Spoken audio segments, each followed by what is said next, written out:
बुलाया, 1 महीने का गैप दिया, 1 महीने का छोड़ा। कोर्ट के चाहिए, तू लोग तो काम करने वाला है, तू लोग को पता है ना बंदी की मजबूरी। अबे तू छोड़ दे, अगला तेरे को टॉर्चर दे रहा हूँ। क्यों, क्या करेगा, क्या करेगा तू? लाइन काट के देगा, कहीं में रहेंगे और तू कुछ नहीं कर सकता। ये इन लोगों को समझना चाहिए कि यार चल यार आगे से प्रेशर मिल रहा है तो छोड़ दे, कोई बात नहीं है।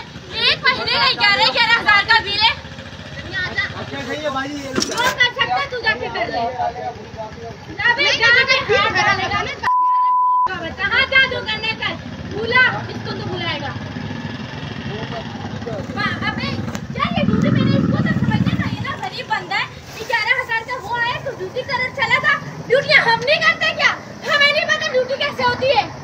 तू समझ के क्या रखा है? बुला अपने बाप को, मैं भी देख लूं। यार तू ड्यूटी करने आया, तू समझ, तू आगे पीछे चले जा। मैंने बोल दिया ना कि 1-1 महीने के गैप पे मैं बिल भर दूंगी। अभी 11,000 का बिल भरा है, घर में चल क्या रहा है? कोई एसी या गीजर लगा हुआ है? ये छोटी बच्ची का वास्ता अल्लाह ताला, सर प्लीज सर मेरे लिए कर दीजिए, आपके पैरा उठ जाओ यार।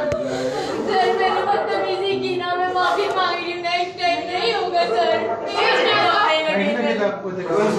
होता बैठ चल, शिकार तुम कर रहा मार लीजिए सर, प्लीज नहीं करें आप। क्या है लेडीज भाई, क्या है ड्रामा कर रहे हैं? Sir please sir, please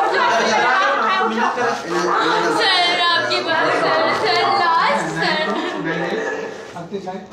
sir please sir